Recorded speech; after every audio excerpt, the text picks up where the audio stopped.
Hello, everybody, and welcome to another episode of the Game Tea Podcast. Before we get started, don't tickle my foot. What are you doing? Before we get started today, we just wanted to say thank you to everybody who has supported us so far. Thank you very much. What we've gotten from friends and family about this so far has been amazing. We owe a lot to all the people who helped us pull this together, so just thank you guys so much for doing that for us. Today on the podcast, we are going to be talking about Ninja's tweet controversy, a little bit about the PlayStation 5 pricing issues, and finally we're going to be taking a look at some of the Animal Crossing Nintendo Direct. After that, we are going to be talking about some of the upcoming games for the week, and finally going into the games that we have been playing. Oh, and Sonic. Yes, that's right. The three of us went to go see the Sonic movie together. We did it together for work purposes, of course. Yeah, strictly for work purposes. Zach was very mad at my choice of candy. Oh my god. Boston baked beans. Boston baked beans are really good. Disgusting. Your wife loved them. Not sponsored by Boston Baked Beans. Although we are trying to be. No. Please give us money. Or Zach really likes Mike and Ike's. Yeah, I was going to say Mike and Ike's. Not sponsored by Mike and Ike's. Hit me up. All right, so first we're going to be getting into a little bit about Ninja's tweet. Now, did you guys hear anything about this before today? Not at all. The last thing I heard from Ninja was that I believe he won Best Content Creator at the Game Awards. I don't remember specifically, but I know he was listed. And he had a very long-winded speech about all his greatness and all this good stuff. And I was like, oh, thanks, man. Thanks for telling us how great you are. I mean, I'll give it to the guy. What he has done, I mean, what he's made for himself is pretty outstanding. That being said, he's had his fair of dumb things that he's done or dumb things that he's said and just a little bit of controversy around him. So already I think he's fighting a little bit of an uphill battle with just a little bit of the Twitch community and the YouTube community kind of being against him just a little bit. He just has kind of an image problem. I feel like everyone wants to be him because he is so popular. He's kind of at like the top, and the only way when you're at the top is you can fall, I feel. Mm-hmm. And so, I mean, as far as like content creators, he just has such a huge following. He's got I just said like an image problem because most people, you either like pro him or you freaking hate him. There's no in between, it feels like. Yeah, I agree. So the tweet in question that he posted on February 18th was, the phrase, "it's just a game," is such a weak mindset. You are okay with what happened. Losing, imperfection of a craft. When you stop getting angry after losing, you've lost twice. There's always something to learn and always room for improvement. Never settle. Now, this is the tweet in question. The first time I read this, because I didn't read the tweet, the first thing I saw was people bashing him for the tweet.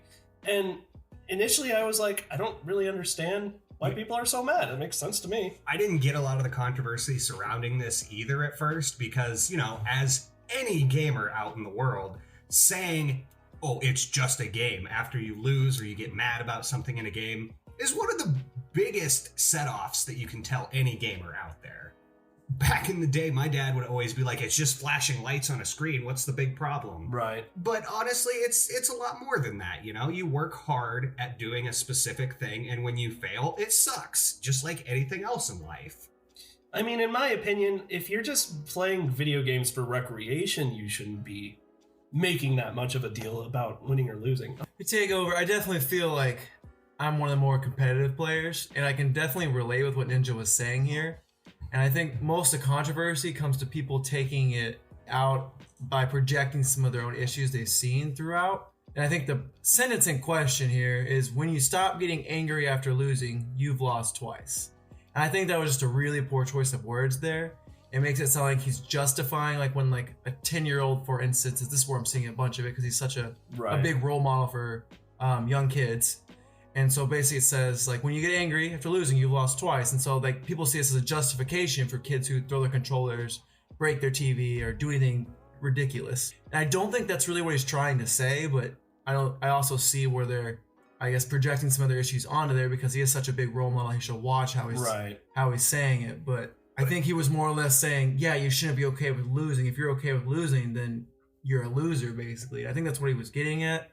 He kind of redeems it at the end there by saying there's always something to learn, always room for improvement, never settle. This is what Ninja does for a living, you know? So, I mean, like, to a lot of people it is just a game, but this is his livelihood. This is how he makes money, and this is who he's made himself out to be. So, to him, it's not just a game. It's his craft. It's what he does to support himself. It's what he likes to do. Oh yeah, can you imagine if like the second place team at the World League of Legends goes off stage and there's a bunch of people in the back just going, it's just a game. Yeah, exactly. Like, it blows my mind on some of those aspects. So as you guys can imagine, there's been quite a few tweets that came back to him, mostly negative. Here's a couple of them, for example, from @CH Emotionally healthy people don't need to be furious in order to want to improve and work harder. Go to therapy.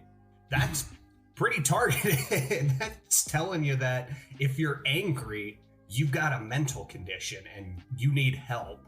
Everybody gets angry. It's an emotion. Every human experiences, absolutely. Oh, yeah. Mm-hmm. So the majority of the tweets kind of went in this direction. So I found one tweet in particular by this channel called CircleTunes HD, which, by the way, he's a YouTuber that makes animations. If you haven't seen him, go check him out because he is hysterical. I love his videos. It's you just showed me him tonight, and I thought they were hilarious. Video game animations. Zach, you would really love them. He has a bunch over Smash Bros. What? Yeah, you love Smash Bros. I love Smash Bros. I know you love Smash Bros. So here was what he had to say in his 5-part tweet. So I'm really confused by the insane backlash @Ninja got for saying, don't say it's just a game. Yeah, he came off super rude and crazy, but what he said does make some sense. Yeah, to a normal person it's just a game, but this is his entire life, job, and income. He has to practice every day to stay good, to win those games, to keep those sponsors, to keep those viewers, and to enter those tournaments. So when he does this every day and takes a hard loss to reply, it's just a game, Lel, it is a bit rude, I feel. I know personally if I practiced every day to be the best Smash Ultimate player, streamed every day, got sponsors, become one of the greatest, biggest, and lost some games just to have a guy say, bro, it's just a game, I'd be mad too. At the point, yes, it is just a game, but it is being a game doesn't mean it shouldn't have real stakes. Christ, people will pay hundreds of thousands of dollars to watch people kick a ball around. Games get insanely serious, even video games. I just see both sides of it. He could have made his point way better, but at the core, I hear what he's saying. So yeah, CircleTunes here is pretty much saying what we're thinking as well. It's like, to him, it's not just a game, it's his life. So I mean, there's several people that get incredibly furious out there if like their football or soccer team loses, and that's the same principle. Zach. Hey, now. Kind of with you and the Tennessee Titans. Hey, okay, listen. I'm listening. No, so I like Tennessee Titans, and they're, sometimes they lose, and sometimes. They've been 9-7 the past 4 years. That's more winning than losing. All right? Zach, I feel some hostility. Just barely. All right, but they made it. The point is, it's to some people, it's not just a game, and I think that should be respected. And I really think that CircleTunes HD did a really good job of summarizing kind of how we feel in the podcast, where like you can still be competitive and be like not a sore loser, but you can still be upset that you lost and use that frustration to grow your mindset, which is what I think Ninja was trying to say. And some people are just taking it grossly out of context. I want to know what Ninja's mindset was when he sent the tweet. Like, was he angry because somebody told him that it was just a game, or was it just on a whim late at night? It was probably just a general thought about his career and how he was feeling about things. But I honestly don't know. It could have been something someone said to him. I don't know. I'm still in support of Ninja. I think this tweet was blown way out of proportion, much as most of tweets are. I agree. Ditto. That's a Pokemon. It is. It's a shitty Pokemon. You get excited when you find your first Ditto, and then you're just like, oh my god, this actually sucks? Well, yeah, why would you want to use the same type on the Pokemon you're fighting? It's just, yeah, exactly. You hit a stalemate pretty fucking quick. So then you throw it in the daycare center. It has sex with all of your other Pokemon so you can get eggs. It has a great life. Everyone's happy. All right, so next up, we are going to talk a little bit about the pricing for the PlayStation 5. What we have here is an article from Chris Davies. Yeah, Chris Davies from Slash Gear. So what I found interesting about this article, first of all, if you have not seen a picture of what the PlayStation 5 is supposed to look like yet, it's ugly. Good God, I think that is hideous. Zach, what do you think? Well, it's their dev kit, so yeah, I mean, I in no way think that's going to be the final shape of it. No. But yeah, they look like monstrosities, definitely. It looks a lot like if you went into the 1970s and was like, all right, kid, tell me what you think a console in the future is going to look like. This is what that kid would draw. A big V. Oh my God, it's Anyway, so the meat and potatoes of this article here is basically talking a little bit more about the PlayStation 5 pricing and why it's going to be a little bit of a problem when it comes time to sell the thing later this year. So what I find interesting about this right off the bat is just some of the specs of the console itself. So that AMD processor that it's going to have, that 8-core 16-thread processor, that is a really powerful processor. You guys know a lot about like building computers and like specs and things like that? A little bit. I do know enough to know that is some heavy equipment right there. It is. It's very heavy duty. And it says here that it's going to have a custom GPU, which into computer terms, that's essentially your graphics card, is your graphics processing unit. On top of that, rather than disk drive storage, it's going to have solid state drive storage. That in itself is going to up the price quite a little bit. If you don't know the difference, just look it up later, but solid state drives are usually quite a bit quicker, with the drawback being much more expensive. And something else interesting is I find that they're going for the 8K resolution here. That's a lot of resolution. That is a lot of resolution. So if what I said just sounded like complete gibberish to you, which to some people it probably does, let's just say they're putting a lot of heavy duty stuff into this console. It's basically a gaming PC in console form. That's exactly what it sounds like they're trying to go for here, is just something incredibly high end to play the next generation of games. And because of that, it's probably going to hit a pretty solid price point. What does it say there for price on this thing, Zach? It says that they're hinting that the console could hit around $450 per unit, according to Bloomberg reports. Which makes sense. A cutting-edge component will have a cutting-edge price. And that's just the bare minimum price that they could sell it for. They wouldn't make a profit off of $450. No, that's exactly what I was thinking. I mean, like, for the hardware that's going into this thing, so if you were to go back into computer terms, that processor from AMD plus that GPU and a solid state drive, which I'm assuming is probably going to be about a terabyte, since 500 gigabytes is just absolutely nothing anymore. Oh yeah, well, especially for 4K. Yeah, and when game downloads are like 60 gigabytes a download, even with a disc. Exactly. So including all of this stuff, you've already hit $450 just in like that kind of technology. So not even making a profit. So what do you guys think? Is it worth seeing this higher price tag on consoles if you're getting more bang for your buck like you are with what it sounds like they're doing in the PS5? Well, you can't have fancier toys without having to pay more money. Right. I think the cost is completely justified. Further on down the article, it's actually saying that the PS5 could cost up to $470 to $500. I'm assuming they'll probably shoot for more of the 500 range. And even then, that still wouldn't be all that bad. I mean, that was the original selling price for the Xbox One, right? When that was first announced with its new Kinect or Move camera or whatever that was, plus the console, that was supposed to be $500. Yeah, I mean, $500 value at least. And later on in the article, it even says that back in 2013, the PS4 was launched for $400. Mm-hmm. And I think what's got everyone just really concerning right now is you think about consoles that have started at that $500 price. Mm-hmm. They've usually flopped hard or had to make some sacrifices. Mm-hmm. For instance, the PlayStation 3 was launched at $500, and that thing almost never recovered from it. And you can look on sales, I don't have the top of my head, but the Xbox 360 completely whooped the PS3's butt.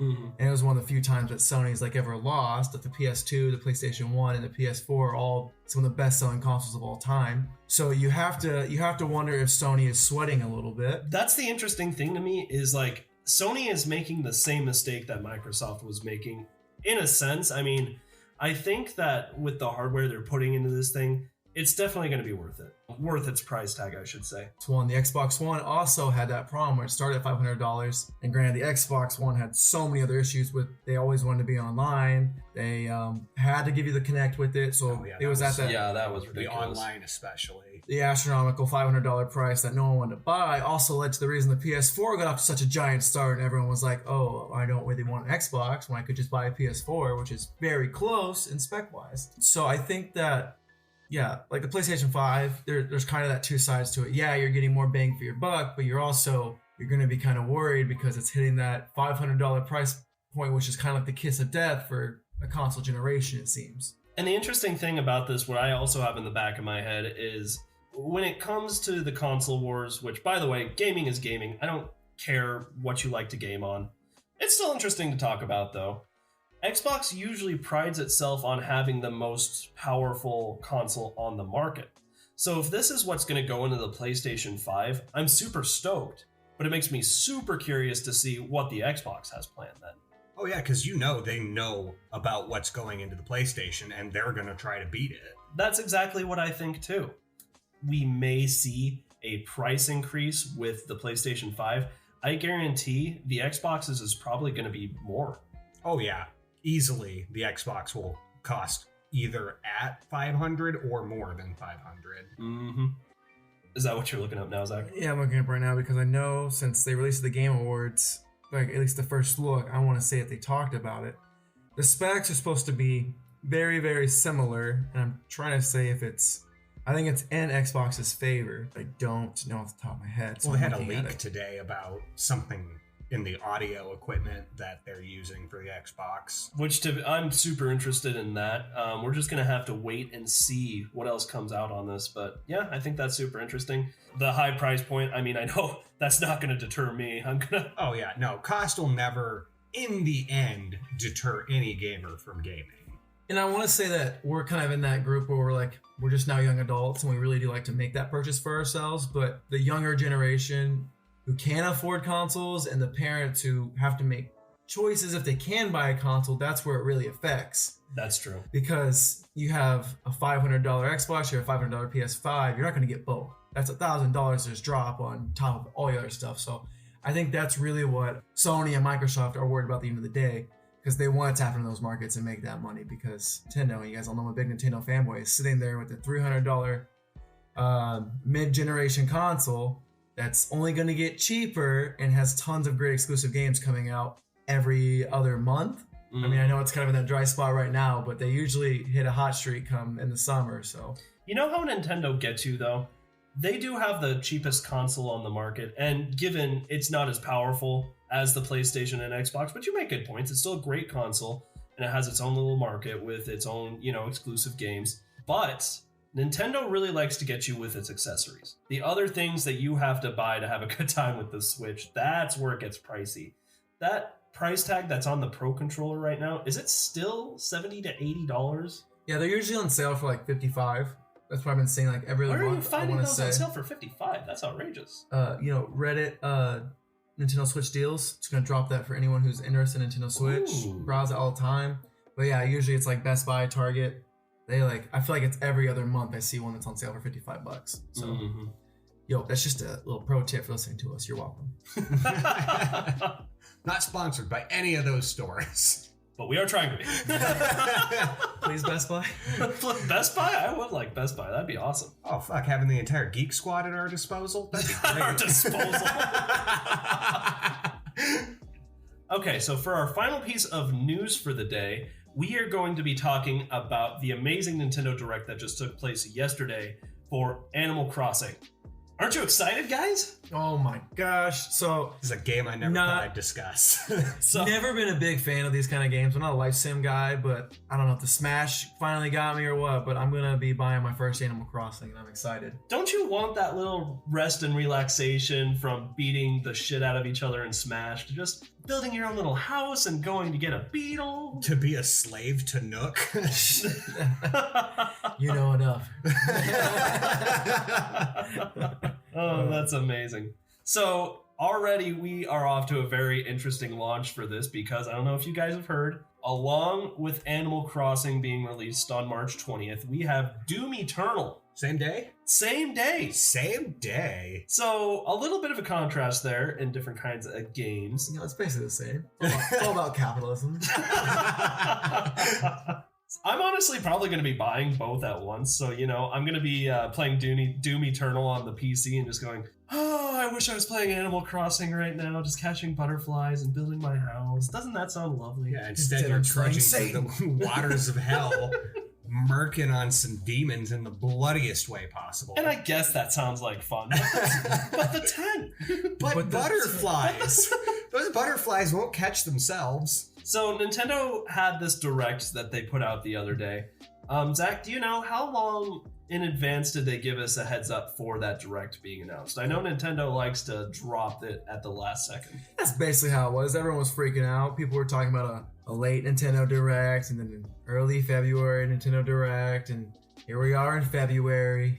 Everyone's getting a little anxious. There was actually people posting YouTube videos like RGT85 talking about great guy, but about how he thinks Nintendo is being lazy and they're resting on their laurels when they could be optimizing on this time of insecurity from PlayStation and Xbox. It was just funny how people are just getting so antsy for these Nintendo Directs. And I can't say I wasn't antsy, but I wasn't at the Nintendo's gonna mess up this year. Yeah, but kind of mindset yet. They sure dropped a bomb though, because after watching this Direct, Animal Crossing looks pretty good. It looks pretty freaking good. So usually with Nintendo's Directs, rather than focus on one game, they usually give a half hour about a bunch of different games or a bunch of different projects that they have coming out. How often do they actually put out a Direct that's dedicated just to talking about one game? Oh boy, that's how you know it's their big game. So Animal Crossing is a big deal to them. It's an important franchise. And based off the 3DS sales, the Animal Crossing should be considered a big franchise because it was a big 3DS system seller. Right. And it's not up there with Pokemon, but it can be considered in the same vein as it's usually some people buy it for just Animal Crossing. That's really awesome. I can't believe I've never played one of these games before. It's not that I've never played one of these games before. It's actually the last time I played Animal Crossing, it was the GameCube version. And I remember it was really cool, but I was too young to understand that you can do whatever you want and have fun, It's what am I supposed to be doing right now? And my friend would just say, whatever you want to do. And I'm like, can we play Wind Waker instead? I don't know what I want to do. I'm too young for this. And that's exactly what a life sim is, You get to choose what you want to do. There is no direction. There is no quest. There is no end goal. You just do what you want to do. I don't know about you guys. I think it sounds like a lot of fun. Well, there's a lot of aspects specifically for the game that sound really cool, like the online features, and maybe some that aren't so cool, like the phone app to QR code scan. I don't know. I thought that was pretty rad. It is, but why would you have to download something extra on your phone to do basic functions in a game? We've been over this because Nintendo is not good with online yet. They're working on it. You have to chat using the phone app. You can't talk to anybody without the phone app. The Switch doesn't have a camera in it, so that really is one of the few good reasons to actually have your smartphone. I totally agree with you on the voice chat part. I'm totally pissed about that still, but that at least is a good use of a cell phone that's not already implemented on the Switch. I know the Switch has an IR camera, but I don't think that can read QR codes. So talking a little bit more about some of the things we learned in the Direct itself, I don't know if this is a new feature or not, but I think it's really cool how you can actually choose different island setups that you want to go to. And you can even choose between the northern and southern hemispheres to kind of get the seasons you want to get. So your toilets can flush both directions. Yeah, exactly. It's really, really cool. I think that's really cute. Other than that, looking at some of the other things that are offered on the island, like all the Tom Nook little services. I know Tom Nook's a crook. We all know that. But he offers some good services. Yeah, but just like every other game, you can take out a loan from him and pay it back on your own terms. That's right. Till he breaks your legs. So, if you don't know what Animal Crossing is about, something that they really hit hard on in this Nintendo Direct was all the different kinds of do-it-yourself things that you can do in the game. Essentially, it's a game where you can do whatever you want. At the beginning of the game, you are set up on an island, you are given a tent and a little bit of direction on where to go, and from there you can do what you want. You can go around the island and collect materials to build things. You can set up your own little home. You can go shopping at some of the stores. The whole game is just a very relaxed experience where you're supposed to just have fun and be as creative as you want to be. One of the things I noticed from the direct video is you can see the northern lights, but can you see them from the southern hemisphere is my question. There's no southern lights. Exactly. Well, I'll be damned. One thing that I really liked, because I'm not a big Animal Crossing person, so I was just trying to watch it to kind of get a feel for what it would be like. And I really just love how they use this like most calming music. The setting is just gorgeous. I think they did a really good job making the theme of Animal Crossing, this like island getaway. Mm-hmm. I think they did a really good job making the entire game just kind of feel like that. And the entire time I was watching, I was like, this game actually is something I could just like, I'm a pretty competitive person. This is something I could just get into and just kind of relax to. Like, that's the whole point of the game. Is just like when you're in the middle of being competitive and you need to cool off, why not go to this island and catch some beetles and chop down some trees and make yourself a cute little house with a fire pit? And that's what this game is about. It's great. It was really cool in the fact that you could shape the landscape to however you wanted it. Like one of the 4 islands, they each had a direction of the river, but you could actually expand that.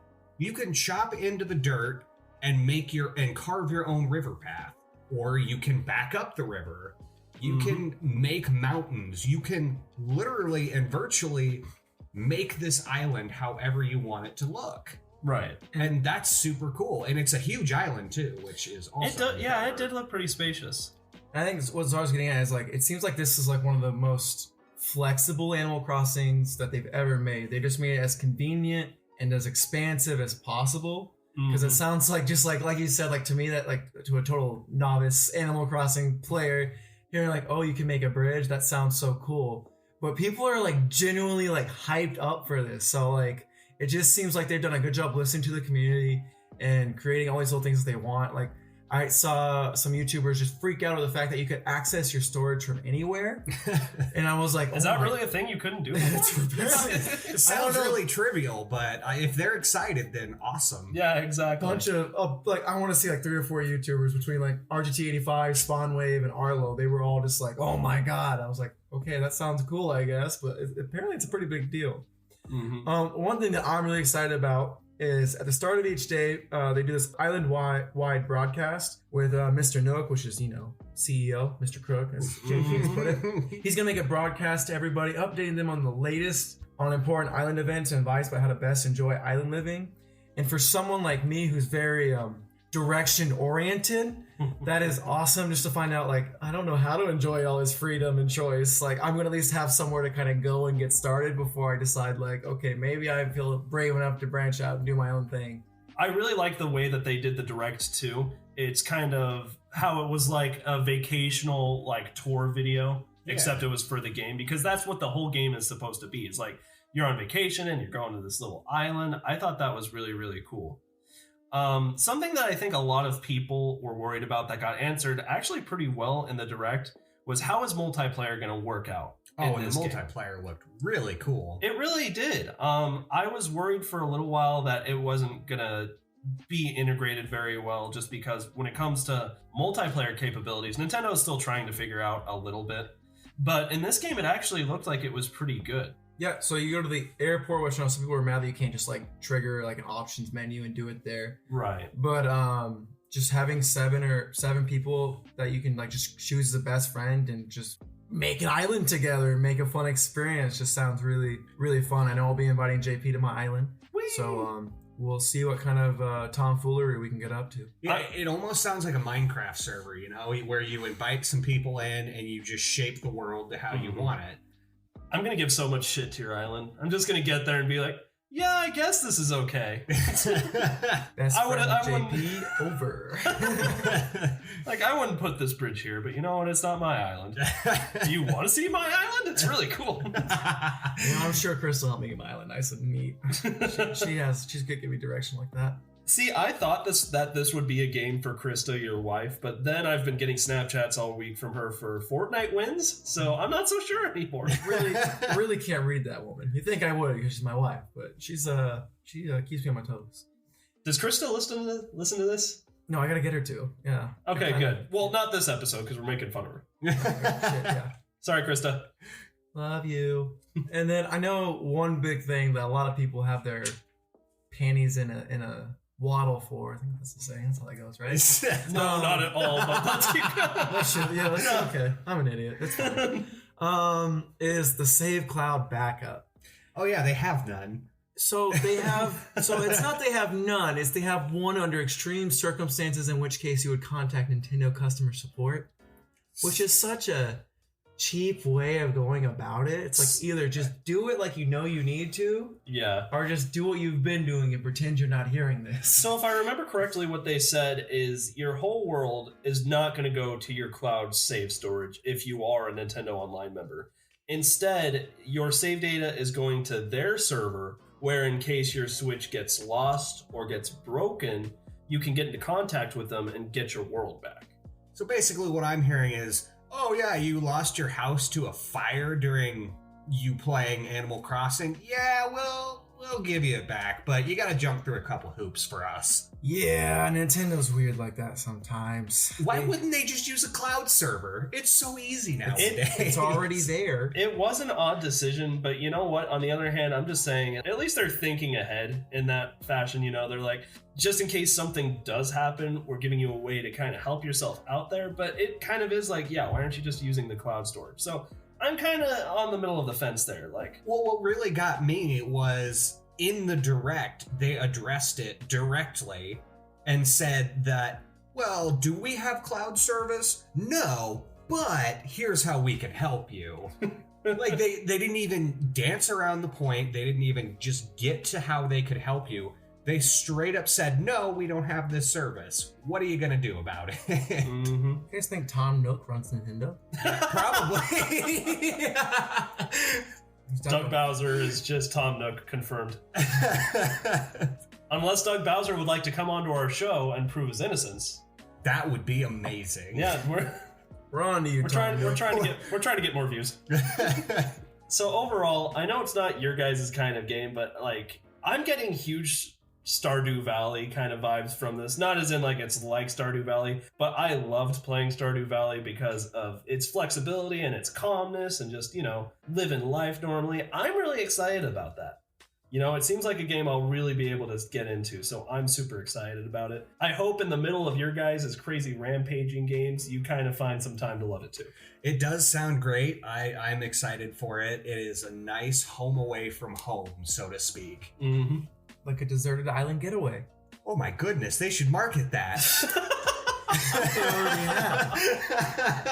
Yeah, I am excited to get my feet wet, no pun intended, in this game, so. A little bit, pun intended. I did watch a spider drown in the trailer, so that was kind of cool. What?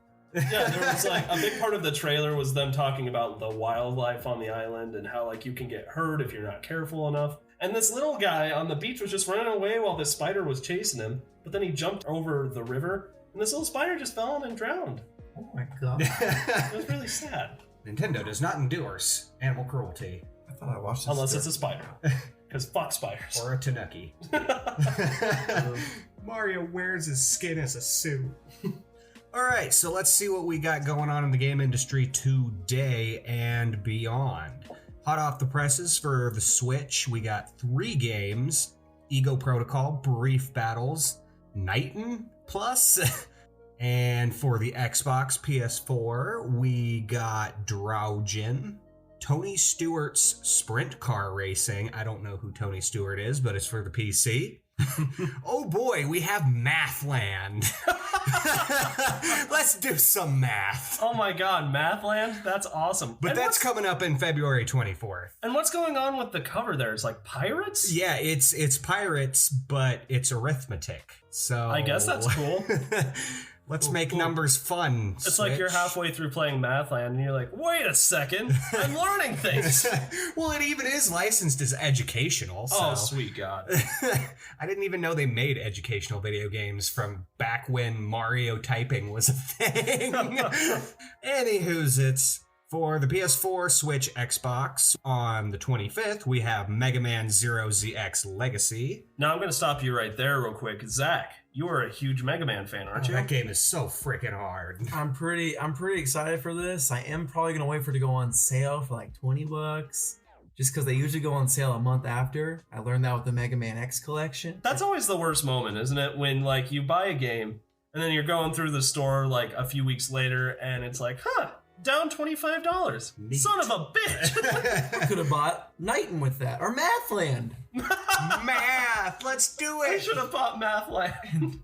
So yeah, I am genuinely excited for that game, and I'm really hoping this does good enough that Mega Man Battle Network collection can come out, because that is my jam right there. So yeah, I'll be supporting it, but only once it goes on sale, which I guess is kind of counterintuitive, but still.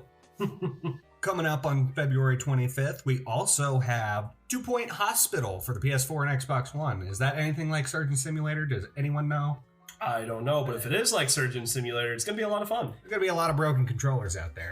It does say simulation. It's basically like simulator. So. Yep, good point. We also have Cloak and Dasher for the PC, Broken Lines for the PC, Conan Chop Chop for the PS4, Xbox, Switch, and PC, Rune Factory 4 Special for the Switch, Samurai Showdown for the Switch, Space Channel 5 VR Kinda Funky. Oh my, now that looks like my kind of game. Space Channel 5 VR Kinda Funky for the PlayStation 4.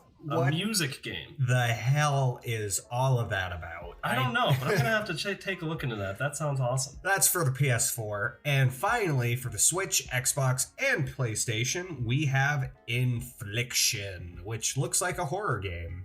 Very, very cool. Indeed. And that's all we got for February. So our next segment is games we are playing. All really excited about this. Today, your old buddy Czar will start with an older game, Castlevania Lords of Shadow. Older game is right. How long has that been out? I think like since 2008. I was mesmerized to find out that there was a sequel to it that came out in like 2014. Okay, but when there was an original Castlevania game. Oh, that was like back in the 80s. So it was on the NES. Oh yeah, okay. Yeah. Okay. Yeah, and that was just a side scroller, you know, jump and hop, kill the things to get to Dracula, then fight him with a big whip. Right. And since then, how many sequels have there been? Oh, numerous amounts of sequels. Lots and lots of sequels. But this was actually the reboot of the series. Huh. It introduced it into more of a 3D world as opposed to the side scroller that it was known as. Which is kind of cool, but also at the same time, it came out right around the whole Assassin's Creed fad. So it was very heavy on platforming, very little on combat, and a lot of it didn't really mesh well. I have died so many times. Zach just pulled up the list of all the games. Look at all those sequels. Holy crap, that's a lot of Castlevania. That's at least 20 different Castlevania games. That's a lot of Dracula. That's amazing. So tell us a little bit more about the game. Okay, so you play as Gabriel Belmont, who donned the honorary title of Belmont, I believe. He's not actually a Belmont. The Belmonts are like the main fighters of Dracula in the series. Okay. But he's part of this, I want to say, clan called the Brotherhood of Light, basically the Catholic Church, fighting Dracula. And you go through, I think it's about like 14 levels. I thought it was going to be like 10 at most, but once the page flipped after I beat the first level and the first world, it was crazy how many more worlds there are. Right. I'm only about halfway done with it. But you are adorned with a weapon called the Combat Cross, which is basically Simon's whip in the form of a cross, and you use that to slay the monsters. But really, the game is heavily emphasized on platforming. Okay. So, much like Assassin's Creed, you find the little nooks on ledges, you climb up them, but that's where the frustration comes in. I have died so much, not only to poor platforming, but also god-awful camera angles. Like, I will be scaling a 100-foot wall, and the camera will be below me. I can't see what I'm grabbing. I can't see where I'm jumping. Right. And I get it. It's due to cinematics and everything. The game looks very pretty for its time. I mean, it was over a decade ago. But at the time, the game looked really pretty, and they wanted to show it off. But it just makes the game so frustrating because you can't see where your character's going most of the time. And also, when you're in combat, a lot of the enemies are off screen because that camera is fixed, much like the older Resident Evil games. Mm-hmm. So all of that's just a little bit frustrating, but it is a really cool dive into the Castlevania lore because it's a continuation basically after all of the other Belmont stories have taken place. So Simon, Trevor, all of them, their stories are done. Right. And the premise basically is different Lords of Shadow. I believe there's 3. There's one for the werewolves. There's one for the vampires. Haven't discovered the 3rd one yet. And you got to go kill all those guys, get their things, and then you take these things to try to stop the ultimate evil. Whatever the hell that is. Yeah, because you're still halfway through playing the game. Yeah, I'm only halfway through. I'm working on it. But it is really cool. And a lot of the boss fights really reminded me of Shadow of the Colossus, because these things are the size of skyscrapers. Yeah. But it's not actually direct combat. It's more of a platform workaround. That's really cool. Yeah, so you climb up on a specific part of the beast, and you have to stab it in a very specific spot, and then climb to the next spot. Mm-hmm. And I mean, that's pretty much all the game is. Zara, I don't want to spoil it for you, but you know who the ultimate evil is, don't you? Is it Dracula? No. I didn't think so, because he's the one I'm after right now. Hear me out. Is it Tom Nook? It's Tom Nook. Oh my god! Oh. I knew it! How did I not see this coming? Tom Nook. God damn it. If I could do the Animal Crossing noises right now, I would, but... They're little talking animation things. That's pretty good.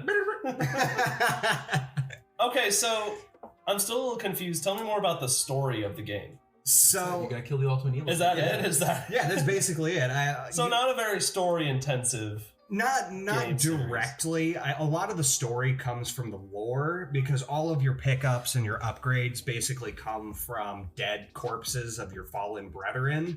Oh, that's nice. That's wonderful. Yeah, it kind of makes me wonder, because, I'm trudging through Dracula's castle and I find a couple upgrades from dead guys. I'm like, wait, they were here before me? Like, what the hell's going on here? How did they get in here? I scaled a 40-foot ledge to get in here. And I went in through the window. Somebody leave the front gate open for me at least?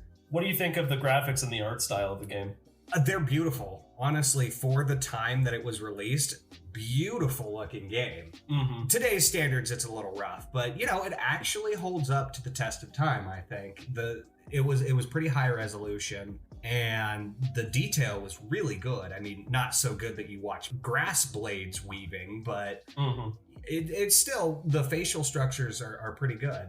That's good. Yeah. So also, I know that the camera angles were giving you some difficulty, like you were saying, but besides that, would you call it a difficult game?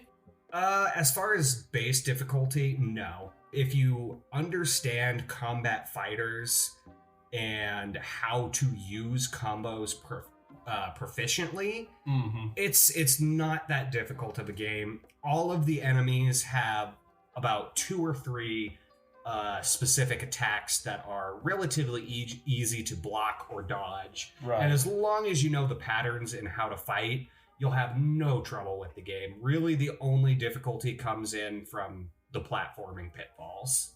Very cool. So, final thoughts? Final thoughts, I'd say it's a great game, especially if you're looking to learn more of the lore of Castlevania, because like I said, with the dead guys, you get scrolls from them. And I remembered, one of the scrolls I got was actually really depressing, because it was one of your fallen comrades, and he was telling the player so much that he didn't want to die, like every other corpse before him that you find as pickups. Oh, geez. He didn't want to be one of those fodder.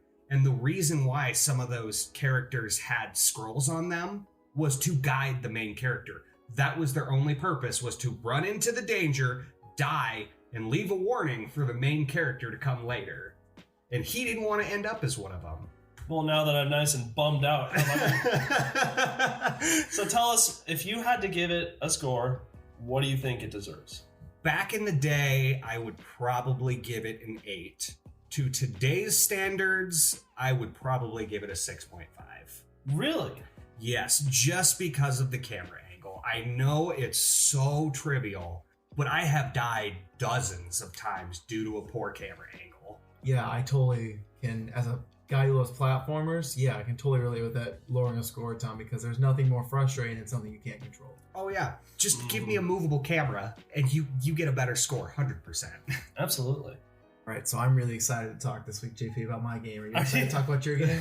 Yeah. So Zach and I are actually doing this one a little bit together because we both have been on a Pokemon grind lately.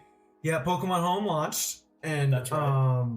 Gosh, I always like to say but I am so excited because it just gave me that itch to collect all the Pokemon again. What are we at right now as far as number of Pokemon? I think it's 960? Yeah, all gens is in the 900s. Oh my god, that is so many freaking Pokemon to collect. All the Pokemon. All the Pokemon, gotta catch them all. I really have a bad personality for this. I'm kind of like a perfectionist. And it's just really frustrating because I like get really into games and I kind of get sick of them and go on to new games. With Pokemon, you can't really do that. They do events every other month, and then once their event's over, you're out of luck. Can't get that Darkrai unless you play. So I want that Darkrai. Yeah, and then so my big deal is that they got Zero Aura now. I think I'm saying that right.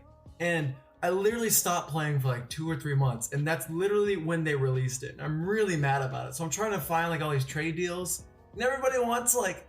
Sorry, this is totally off topic. Everyone wants all these like shiny Mewtwo, shiny this, shiny that, and I'm like, guys, I got a shiny Ditto. Do you want a shiny Ditto? I'll give you a Weedle. Nobody will give you a Weedle. So anyway, yeah, as my perfectionist mentality, I'm like trying to go through Pokemon right now and get all of them, and it's struggle bus, but it's a fun struggle bus. So what's new going on in Pokemon Sword and Shield right now? We've kind of hit the mark where the game's been out for a few months. Everybody's beating the game. Everybody's just kind of in that collective mode right now. What have you been doing in the game? Setting up my competitive team. I got a lot of EV training, a lot of IV perfecting, and getting my Pokemon ready to go. Trying to make my Rillaboom a Rillabeast, and I'm excited to see where this team goes. Based off what I've been researching, I'm not going to be very lucky in that journey, but I'm going to see if I can come up with some sort of master plan. And at least on the bright side, my Rillaboom looks totally awesome. It's all shiny and it's got max stats and it's ready to party. So, just for podcast reasons and not for personal reasons that I would need, tell us more about this team you're putting together. So I'm not into competitive battling at all. So you could tell us a little bit more about the team that you're going to make, and I totally won't use it to go against you. Here, throw your Nintendo code shake down my there. hand. Shake my hand. Shaking my hand? I want to know you're shaking my hand right now. Okay, I'm shaking. Did I shake his hand? You shook his hand. Throw your Nintendo code out there and challenge everybody in the wide world to beat your team. That can be a Patreon. Patreon. Zach, that's a great reward. And you mean that, I'm going to instantly challenge you to Smash Bros. I hope you know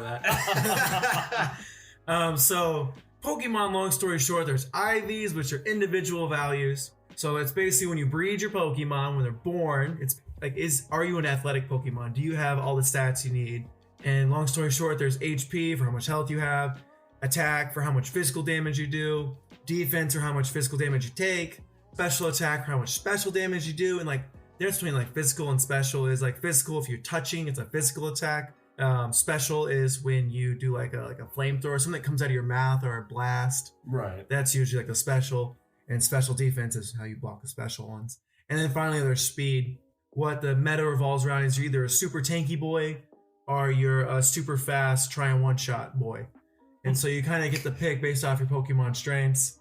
So you got your chunk and your glass cannon. Exactly. And EVs then are like your effort values, which is stuff that you really got to grind out. They're like the stats that you get to select for your Pokemon. Basically, it's the same exact stats that you like put, I think it's like 252 into each stat. For reference, I did this a lot. So when you would kill a Rookie-Doo, the bird, you would get 1 speed EV. And there's some items to really speed it up, so it doesn't sound as awful as like killing 252 Rookie-Doos. So that's pretty much what you do to get your Pokemon into competitive viability. So I want some of your opinions when it comes to competitive battling. The first question I have, do you think you should be able to have legendary Pokemon on your team? And if so, how many?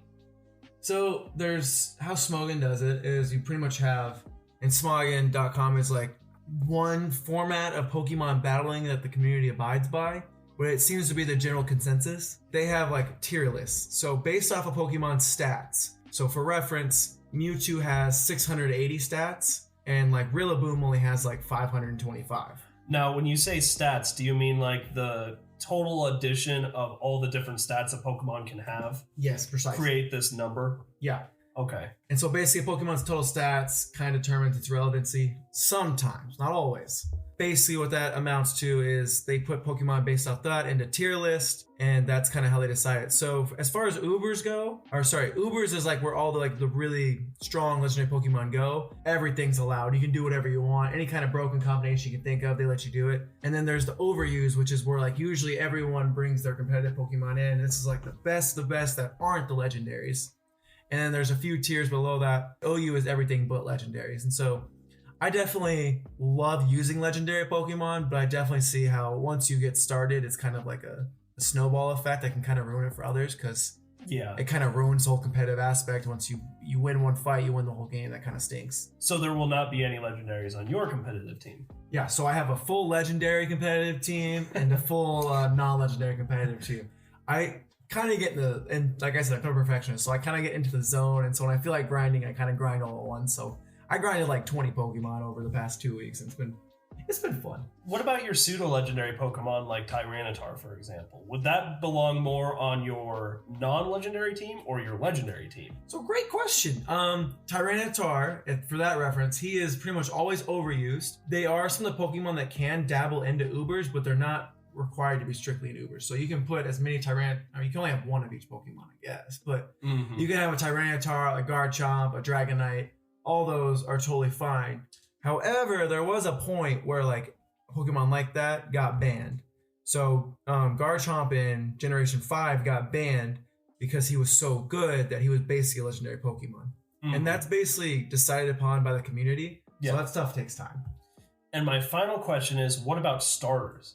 Starters are usually not even that good. So like Rillaboom is considered underused because his stats are fine, but grass Pokemon just have such a tough time.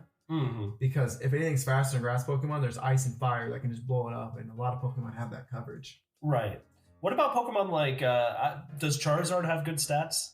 Charizard has good stats, but since it's fire flying, there's a move called Stealth Rock.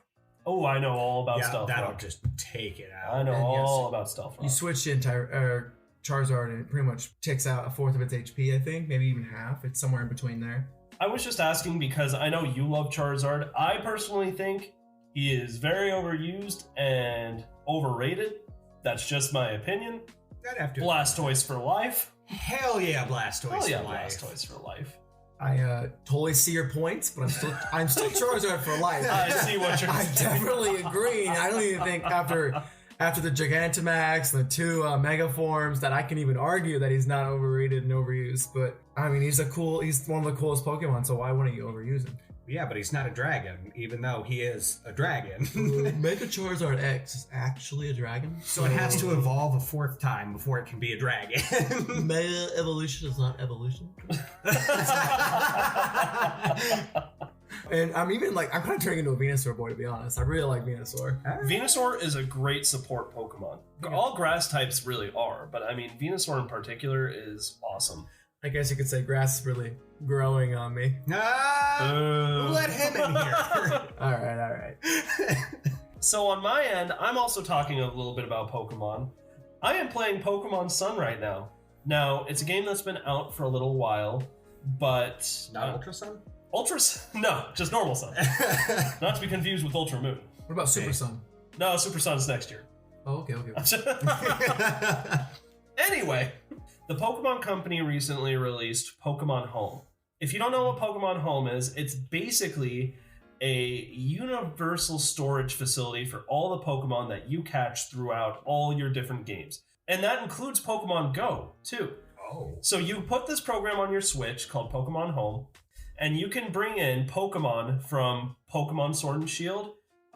You can bring in Pokemon from Pokemon Go. In a future update that hasn't happened, so we know. Don't really get too excited. That's right. It's a future update. Do we know when that update's coming out? No idea. They said in the future, which could mean tomorrow, could mean next year. The hell they feel like getting to it. It's Pokemon. They have absolute power. So they're run by Nook too. Tom Nook. Damn you, Nook. And the most important part for me is Pokemon Bank. Now, this all gets a little convoluted. Pokemon Bank is the Nintendo 3DS app that you use to do essentially the same thing, but with your Nintendo 3DS games, your downloaded like Pokemon Red, Blue, and Crystal version, and your Nintendo DS Pokemon games. So like Black, White, Black 2, White 2. It's every Pokemon game that's on your Nintendo 3DS system goes into the Pokemon Bank, and then the Pokemon that you have in Pokemon Bank, you can transfer into Pokemon Home. Now, once you take Pokemon from Pokemon Bank and put them into Pokemon Home, they can no longer go back to Pokemon Bank. But essentially, the reason why I think they're doing this is to put all of your Pokemon in one location so that you can use them on the next generation console. You know, because everything that you put into the Pokemon Bank can easily go into Pokemon Sword and Pokemon Shield as soon as they are an available Pokemon in the game. Because as we know right now, of the huge amount of Pokemon that we have out there, only 400 Pokemon are registered in the Pokedex in the game currently. But when that changes with future updates and they decide to put more Pokemon into the game, you'll be able to take Pokemon out from Pokemon Home and put them into Pokemon Sword and Pokemon Shield. Interesting. So let's say you were an OG Game Boy kid and you had Pokemon Fire Red, or if you want to go back even more OG, Pokemon Yellow? Pokemon, yeah, Red, Blue, and Yellow back on your Game Boy Colors. You could take that Blastoise or whatever your starter was all the way from that game that's been with you through all these games, and you finally have a way to bring them to the next generation of Pokemon games. So to put this on, you have to imagine that this is the end goal, because now it's on your phone. So your Pokemon, theoretically at this point, are with you no matter what Nintendo's Switch Pro, Wii 3, whatever they end up doing next. You have your Pokemon on your phone, which you have to imagine, hopefully the Pokemon company won't screw this up. No, to where there's not going to be another Pokemon Bank situation. Exactly. That's what I think is so great about the service. So as far as using Pokemon Home itself goes, it's actually really intuitive. I mean, it's really easy to do. Putting Pokemon and taking them out is very, very simple. It's really cool to just see everybody there in one place from all your different games. I haven't got too much into sorting options yet, because I haven't really seen a way to do it. And that's one of my complaints, if it's something that doesn't exist, that is like, once you put them in the bank, like you have to pick up Pokemon by Pokemon and just kind of organize them how you want. Oh, that isn't. I've taken 8 different Pokemon games, collected the Pokemon in Pokemon Bank, and put them into Pokemon Home so far. By the way, your storage capacity is 5,000 Pokemon. That's a lot of Pokemon. That is a lot of Pokemon. But that's just all the more reason why I wish I saw more options for sorting, which I bet's probably going to be an update in the future. But until that happens, it's still very cool to see all your Pokemon in one spot. I'm very happy that I have a way to bring my Pokemon from all my DS games into the new generation of Pokemon. And as soon as the Pokedex gets updated in Pokemon Sword and Shield, I just simply can't wait to put all my Pokemon back into the game and see some of my Pokemon that I've had forever come with me into the new game. Yeah. That's a very heart-touching moment for all Pokemon fans out there. To all the Pokemon fans. When you get to take the Pokemon you have raised for years into the next generation with you. It's a very nice service, but it is not free. Really? Nope, Pokemon Home is not a free service. Now, it's not expensive by any means. It's 1 month for $3, 3 months for $5, or you could get a full year for $16. So, do you guys think it's weird that you have to pay for this service? Absolutely. I mean, it's not a huge cost, but like, say that year goes up and you don't want to pay anymore. Are all your Pokemon just gone? That's a great question that I thought too that I don't actually know the answer to. I don't think that they're gone, but I do think your ability to transfer them between devices is until you decide to repay for your plan. Well, that's a little bit better. It makes me feel a little bit better. But at the same time, it should just be a one-time cost, like you're buying a video game. In my opinion, I actually don't think that the price point for using this service is too crazy, because at the end of the day, what they're really having you buy is server space so that you can store your Pokemon. And simply put, it's not cheap to do that. It's server space that you are taking up for personal use, and it's something you got to pay for. And that's just the way it is. And I think where I get aggravated is I'm already paying a Nintendo Switch online fee. That is true. Yeah. And so I feel like there should at least be some kind of carryover, some sort of bonus. I should not be paying an extra $16 when I already pay for Nintendo servers, basically. That's a fair point as well. Exactly. So I'm basically paying $46 a year now, that's literally almost double the Nintendo Switch online fee. So I think that's a little ridiculous. But I also see what JP is saying, and I also think there's no reason for Pokemon to not charge this fee, because at this point they've got their money and they know it's going to work because these are my babies. Totally understand. And while I am upset, I can't not pay for my babies. So yeah. Pokemon Sun I wanted to talk a little bit about as well. I brought it up earlier. What's interesting is I have owned pretty much at least one version of every Pokemon game in the generations since basically the game got started. But for some reason, when it came to Pokemon Sun, Moon, Ultra Sun, and Ultra Moon, I bought the game the day it came out, and then I played it a little bit and just put it right away and didn't touch it again for a few years. And I don't know why that is. Maybe I had something else to play at the time. I just don't remember why. So when Pokemon Home came out, I noticed a bunch of huge gaps in my Pokedex where Alolan Pokemon were. A bunch of Pokemon that I didn't catch because I didn't play Sun and I didn't play Moon. So I decided to finally pick up Sun and give it a go. And you know what? I gotta say, as far as Pokemon games go, it was pretty good. I really liked, I played Moon, but I really liked it. They're the same thing.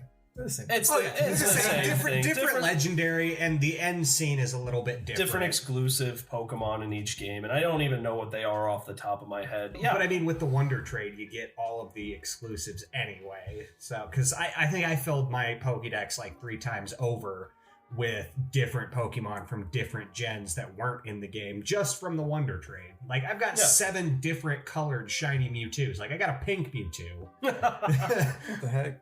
Very cool. A straight up yellow Mewtwo. What I always find interesting about going back to games that have been out for a little while, whether it be a few years or whether it be almost a decade like the game you played, is just seeing if it still holds up by the modern standards of video games.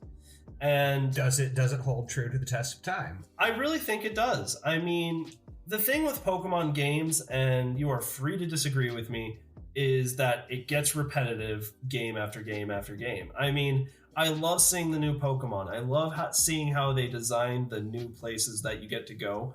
But it's the same game that we're buying almost every time. And I'm willing to admit that. They try to shake it up a little bit with different ways to care for your Pokemon. And like, you can give them berries, you can play with them and take pictures of them and stuff. And it may boost their stats a little bit. But ultimately, that's such a small concept of the game that's overarching as the same game. Well, they try and give these little gimmicks as well. Like with Pokemon Sword and Shield, it was Gigantamaxing.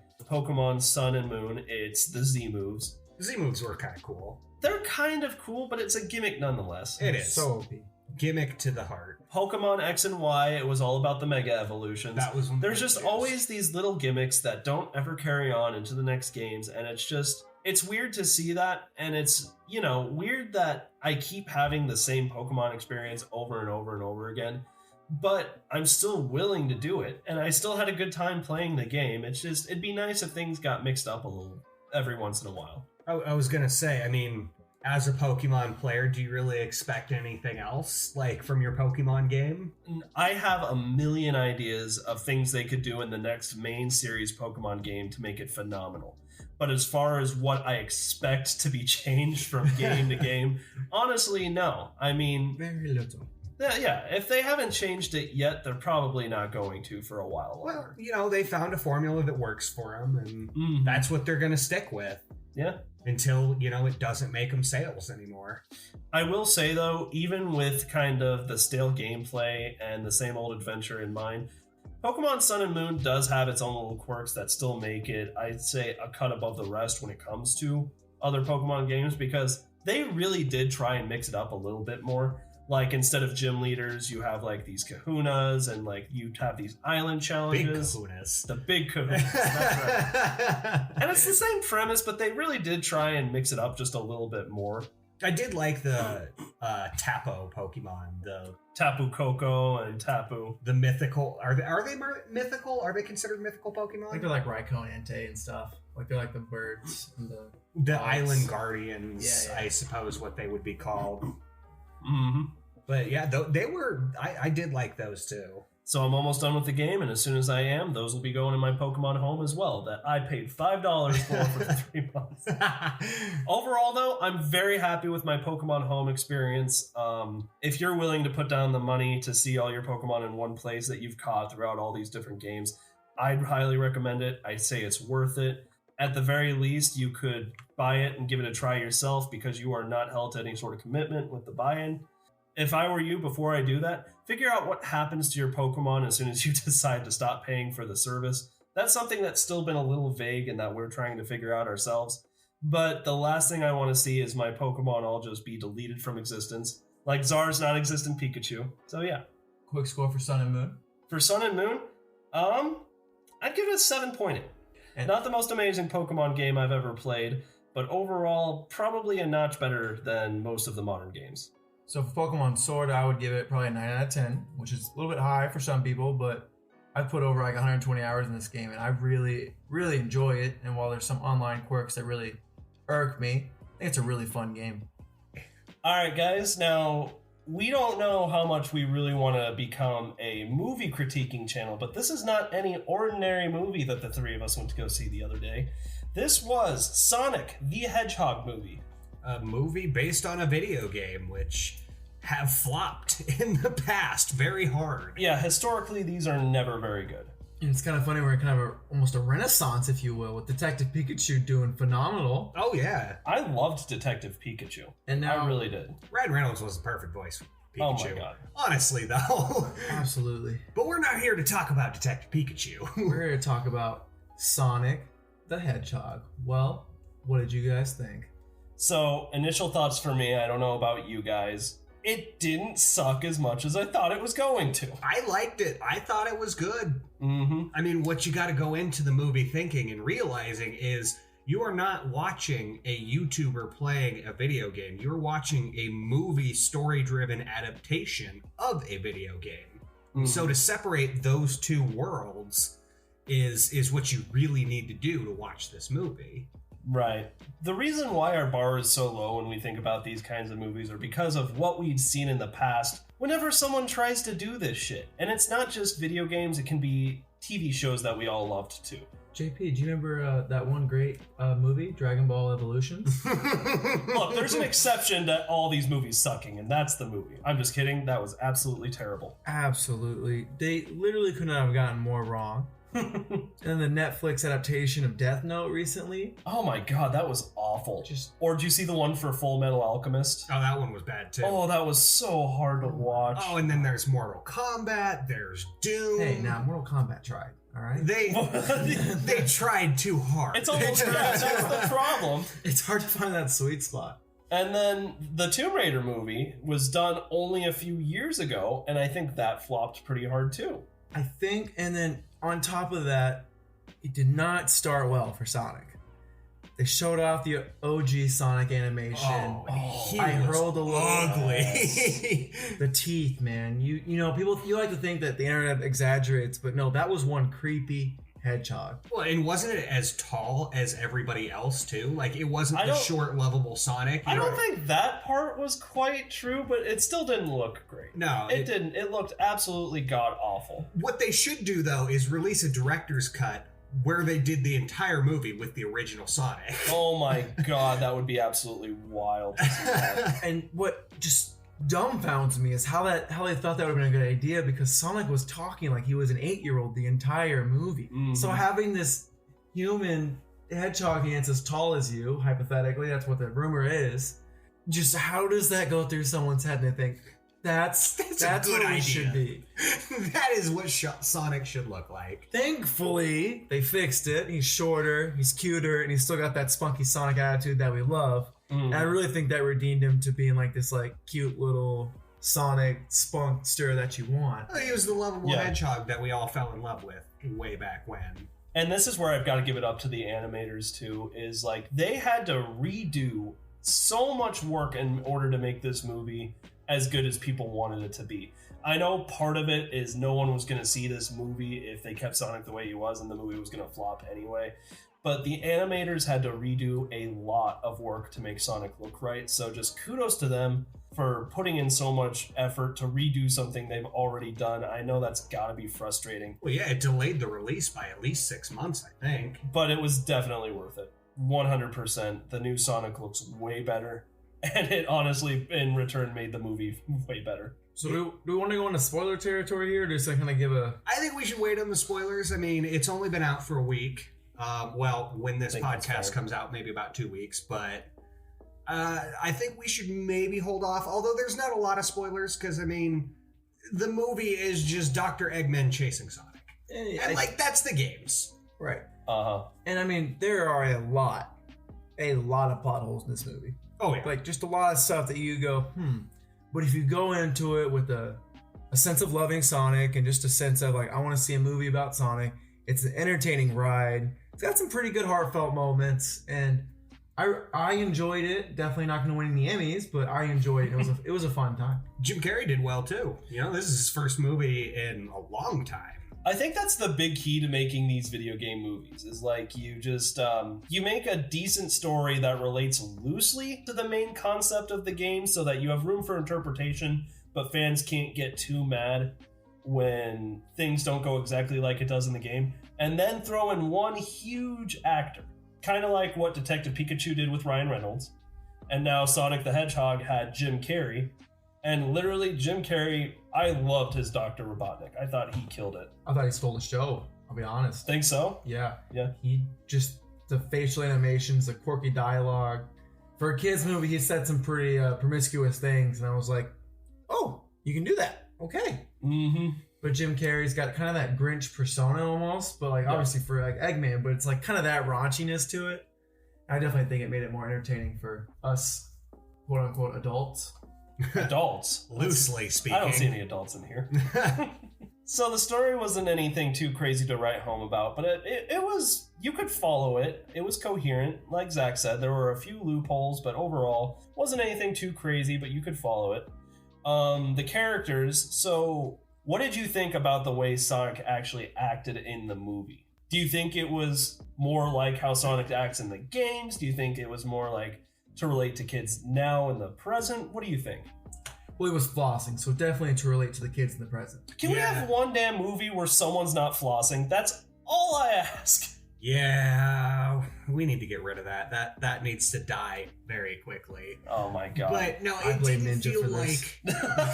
Yeah, that's why we should be mad at Ninja. That's a sincere issue. Right? But no, I feel like it wasn't the Sonic that we all fell in love with. It was a modern adaptation of a teenage Sonic in today's era. He was not nearly as spunky and go-getty as he was back in the games and comics and TV show even. Right. He definitely didn't have that 90s Sonic edge. But it still had some charisma. I thought it was still like, I'm not trying to knock it when I agree with Zara here, but definitely think. To relate to the kids, I see why they adapted his personality, so to speak. Uh-huh. I think we did a good job talking about the graphics and animation already.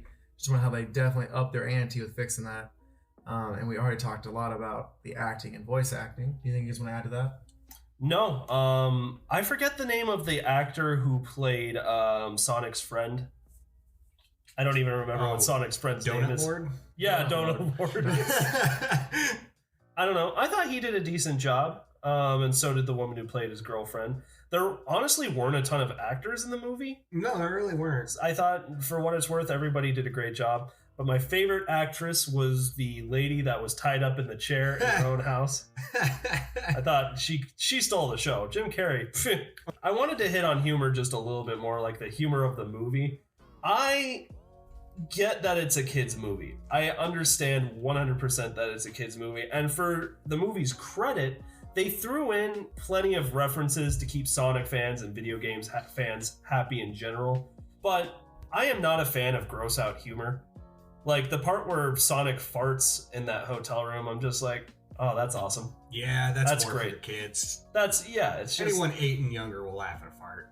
Yeah, no matter what. And so things like that. So I mean, definitely expect a little bit of that going into the movie, but there were a few jokes in there that anybody can laugh at as well. The humor I really appreciated were the Easter eggs to the Sonic franchise.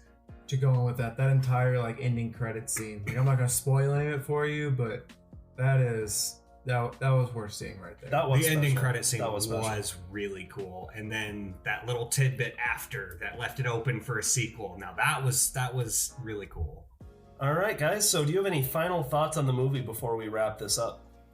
Definitely go see it. I want to see if there's gonna be a second one. I hope there will be, as long as they do it as well as they did this one. I hope there's a sequel. I liked it. Go see it. Because, we bashed the crap out of the animators for this movie. It's got to be successful for their sake. For what it's worth, I think opening weekend it made about $55 million.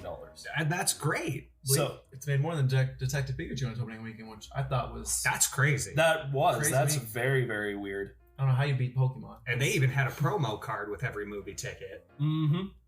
That's absolutely true. All right, so Czar, JP, what would you give Sonic the Hedgehog? So it's hard to give it a score because I have to think of it as a movie, but also I'm relatively thinking of like video game movies in general and how compared to those, this is a piece of gold.